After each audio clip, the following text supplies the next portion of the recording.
Ano, at kung hindi ko sinabi yung sinabi ko sa SONA, wala tayong pinag-uusapan na ganito. I'm the one who exposed all of this. And I'm the only one that has started to do anything about this. Bakit? Ang mga nakaramba na Pangulo, may nakita ba kayong ginawang ganon? Meron ba silang kinulong? Meron ba silang finish na account?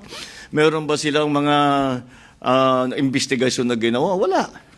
Sa akin lang. Tapos sasabihin, ako daw ang may kagagawan. Eh kung talagang racket ko yun, ba't ko sisirain yung racket ko? Di ba? That makes absolutely no sense. So, Mr. President, selective justice. I'm sorry? Selective justice. What about selective justice? Pinipili lang daw yung mga kinakasuhan, yung mga iniimbestigahan.